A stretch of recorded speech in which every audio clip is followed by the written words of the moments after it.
안녕하세요. 하루 필수 말씀 충전 하필 큐티 조종환입니다.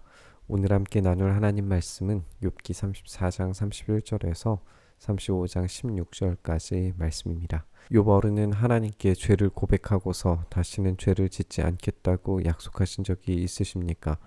잘못이 무엇인지를 일러달라고 하나님께 요구하시면서 다시는 악한 일을 저지르지 않겠다고 약속하신 적이 있으십니까?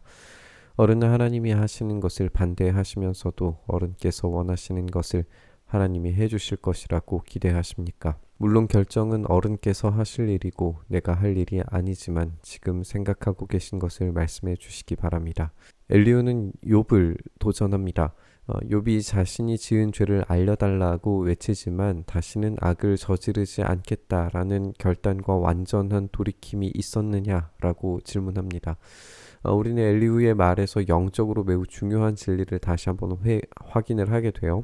회개라고 하는 것은 이 죄 뉘우침에서 머무르지 않습니다. 실제 하는 행동의 변화와 결단이 필요해요. 그런 면에서 엘리후의 지적은 적절했다라고 말할 수 있습니다. 하지만 여전히 엘리후는 이 욥이 죄인이라고 하는 기초에서 논리가 시작이 되고 있는 걸 보게 됩니다. 욥이 그런 죄인인가? 그렇지 않죠. 엘리후가 지적하고 싶었던 이 죄의 목록에 해당하는 것은 없었어요. 그런데도 어떤 행동의 변화와 결단을 하라는 말을 보면 이 아슬아슬하게 이 선을 넘나드는 이 엘리후의 이야기를 보게 되는 거죠. 그것이 이제 욥을 정죄하고 있고 그것이 우리를 불편하게 만들고 있습니다. 분별력 있는 사람이면 내 말에 분명히 동의할 것입니다. 내 말을 들었으니 지혜가 있는 사람이면 욥 어른이 알지도 못하면서 말을 하고 기껏 한 말도 모두 뜻없는 말뿐이었다는 것을 알 수 있을 것입니다. 욥 어른이 한 말을 세 분은 곰곰이 생각해 보시기 바랍니다. 세 분께서는 그가 말하는 것이 악한 자와 같다는 것을 아시게 될 것입니다. 욥 어른은 자신이 지은 죄에다가 반역까지 더하였으며 우리가 보는 앞에서도 하나님을 모독하였습니다. 엘리후는 지혜가 있는 사람이라면 욥의 말들이 지혜도 없고 헛된 말 뿐이었다라는 것을 알 거다라고 지적을 하고 있습니다. 더 나아가서 이 헛된 말들이 악한 자와 같다라고 지적하고 있어요. 이런 표현들은 이전에 이 욥과 친구들이 모두 했었던 말들입니다. 따라서 새로운 이야기는 아니에요. 욥과 친구들은 이 지혜 논쟁을 벌이고 있는 중이고 이 지혜 논쟁에서 누가 참된 지혜를 획득했는가 서로 경쟁하고 있었어요. 엘리후는 마지막 쐐기 같은 말로 욥이 자신이 지은 죄에다가 반역을 더해서 하나님을 모독함으로써 지혜는 전쟁에서 참패했다라고 선고하고 있는 겁니다. 엘리후가 다시 말을 이었다. 욥 어른은 하나님께서도 나를 옳다고 하실 것이다 하고 말씀하셨지만 또 하나님께 내가 죄를 짓는다고 하여 그것이 하나님께 무슨 영향이라도 미칩니까? 또 제가 죄를 짓지 않는다고 하여 내가 얻는 이익이 무엇입니까? 하고 물으시는데 그것도 옳지 못합니다.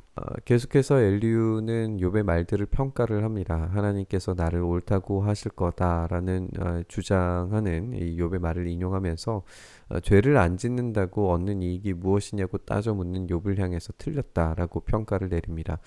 욥이 자신을 긍정적으로 평가 내리실 것을 기대했던 이유는 죄를 짓지 않았기 때문이라고 하는 이 욥의 내적 확신에서 기인한 건데 엘리후는 그런 말들이 불가능하다라고 말하고 있어요. 욥이 죄인이기 때문에 벌어진 사건들인데 뻔뻔하게 죄를 안 짓는다고 얻는 이익이 무엇이냐라고 질문하고 있다라는 거죠. 이 죄를 안 지었어야 이런 고통을 안 당하는데 그런 고통 당하지 않는 것이 진짜 이익을 얻는 건데 욥이 잘못 말하고 있다라는 겁니다.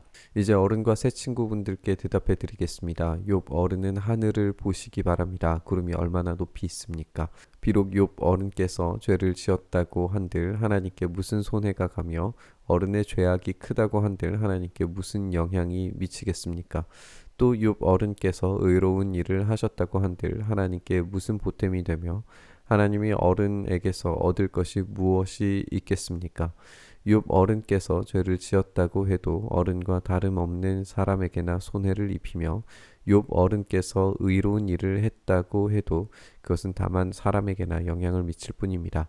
엘리후는 아주 적절하게 인간이 지은 죄의 영향력이 하나님께 조금도 미칠 수 없다라는 사실, 이 반대로 인간이 행한 의로움의 영향력이 하나님께 조금 더 영향을 미칠 수 없다는 사실, 이 두 가지를 이제 지적을 합니다.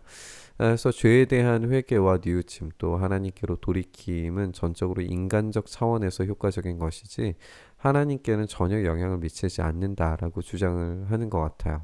사람들은 억압이 심해지면 부르짖고 세력이 있는 자들이 억누르면 누구에게나 구원을 청하면서 울부짖지만 그들을 창조하신 하나님께로 돌아가지 않습니다. 어두운 때에도 희망을 주시는 그 창조주 하나님께로 돌아가지 않습니다. 하나님이 우리에게 짐승이나 새가 가진 지혜보다 더 나은 지혜를 주시는데도 하나님께로 돌아가지 않습니다.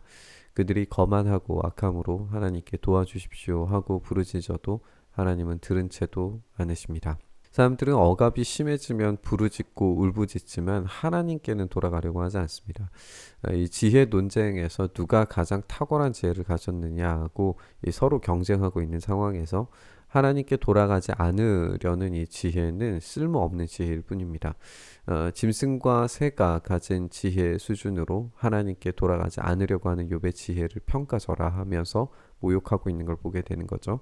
전능하신 하나님은 악한 자들을 보지도 않으시고 그들의 호소를 들어주지도 않으시므로 그 악한 자들의 울부짖음에는 아무런 힘이 없습니다. 욥 어른은 하나님을 볼 수 없다고 말씀하셨습니다. 그러나 참고 기다리십시오. 어른께서 걸어놓은 소송장이 하나님 앞에 놓여 있습니다. 어른은 하나님이 벌을 내리지 않으시고 사람의 죄에도 별로 관심이 없다고 생각하십니다. 그러나 명심하십시오. 어른께서 말씀을 계속하시는 것은 쓸데없는 일입니다. 어른은 자기가 하는 말이 무엇인지도 모르시는 것이 분명합니다. 엘리후는 욥이 자신의 소송장을 들고 하나님께 나아가겠다라고 말했던 말들을 이제 인용하면서 이미 소송장이 하나님 앞에 놓여 있다라고 말합니다. 그 소송장의 내용은 유죄 판결을 위한 내용이 적혀 있는 것이고 하나님께서는 죄의 목록들과 대가들에 대해서 정확하게 알고 계시고 판단을 내리셨다라고 맹렬하게 비난을 하고 있습니다. 우리는 마치 하나님의 마음을 꿰뚫고 있는 듯한 이 엘리후의 발언들을 살펴보게 돼요. 정말 하나님께서는 욥을 심판할 계획이신가? 우리는 그렇다고 생각할 수는 없습니다. 그렇다면 이제 이 엘리후의 판단이라고 하는 것은 하나님의 판단을 넘어서는 어떤 월권적 말들이라는 것을 우리가 확인하게 되는 건데요. 왜 그런 말들을 쏟아내는 거였을까요? 엘리후가 하나님의 입장에 서서 이 욥을 판단하려고 했을 때 어떤 신비로운 영적인 근거들을 기초로 하고 있다라고 우리가 나눴었고 그것이 의심스러운 영성을 가진 엘리후의 특징이다라고 그렇게 나눴었는데 이런 영적인 표현들과 말들을 가진 이런 엘리후가 결코 옳다라고 말할 수 없을 겁니다. 우리가 한 가지 더 지적하고 싶은 것은 이 엘리후의 말들 속에서 하나님과 인간의 상호 관계 속에 아무것도 주고받을 만한 것이 없다라는 식의 논리를 발견하게 되는 건데요. 이것은 고도의 이신론 같습니다. 하나님께서 인간 세상에 전혀 개입하지 않으시고 만드신 섭리에 의해서 움직이도록 방치하신다는 게 이 이신론인데 이 엘리후에 따르면 이 하나님께 죄를 짓거나 의를 행하거나 그것이 어떤 영향력을 미칠 수 없다라고 그렇게 이야기하는 건데 사실 그거는 옳지 않다라고 평가를 내려야 됩니다. 하나님은 세계 속에 섭리하시고 함께 하시고 교제하시며 만나고 사랑하고 관리하시고 협력하십니다. 하나님은 사람들 속에 오셔서 임재하시고 함께 먹고 마시고 교제하길 원하셨어요. 인간의 죄악된 본성이 그 가능성을 철저히 오염시키긴 했을지라도 그것을 포기하신 것은 아닙니다. 그것을 위해서 최종적으로 우리 주님께서 오셨고 또 성령을 보내신 것을 보면 우리가 그것을 확인할 수 있는 거죠. 이 함께 하시기 위한 그 가능성은 결코 포기된 적이 없었습니다. 오늘 말씀을 우리가 묵상하면서 이 거짓된 진리들은 우리가 걷어내고 우리 주님께서 오신 이유가 우리와 함께 교제하길 원하시는 그 간절함 때문이었다라는 사실을 우리가 좀 한번 묵상해 봤으면 좋겠습니다. 엘리후의 완벽한 하나님은 우리를 위해서 한없이 낮아지신 예수님을 보지 못하게 만듭니다. 그래서 우리와는 전혀 상관없는 높은 곳에서 우리의 죄를 평가하시는 분, 어떤 영적인 진리를 가지고 계셔서 그 초월적 진리만을 우리에게 적용하길 원하시는 분으로 그렇게 만들어 버리는데 진짜 우리 주님은 그렇지 않으신 거죠. 예수님은 기꺼이 우리를 위해서 낮은 곳으로 자기를 버리심으로 우리에게 맞춰 주셔서 우리에게 오셨습니다. 이렇게 우리의 한계를 끌어안으시고 같이 아파하시고 눈물을 흘리시고 우리를 깨우시고 질책하시고 일어나게 하시고 결국에는 우리를 위해 죽으시고 부활하셨다라는 사실. 이렇게 우리가 하나님과 우리 예수님과의 이런 상호 관계 속에 있었다라는 사실을 우리가 좀 기억을 해봐야 되는 거죠. 우리가 그 사랑을 기억하면서 그렇게 우리와 함께 하길 원하셨던 우리 주님을 좀 묵상하면서 우리 기도의 자리로 나아갔으면 좋겠습니다. 지금 거짓된 진리는 하나님을 저 초월적 세계에 계속해서 두려고 만듭니다. 그래서 우리가 하나님과 상관없는 존재로 계속 그려내려고 합니다. 그러나 주님께서는 우리와 함께 하길 원하시고 우리 속에 들어오길 원하시고 우리와 함께 먹고 마시며 살아가며 기동하길 원하신다는 사실을 우리가 다시 한번 기억합니다. 그렇게 주님과 함께 동행하는 삶을 오늘도 살아갈 수 있게 하셔서 우리가 주님과 함께 교제하며 만나며 사랑하며 속삭이는 그 모든 이야기들과 내용들 속에서 하나님의 신실하신 일하심들을 우리의 삶 깊숙이 경험하는 우리의 삶 될 수 있도록 은혜 더하여 주시옵소서. 그 일을 우리 가운데 행하시길 소망하며 우리 주님 예수님 이름으로 기도드리옵나이다. 아멘.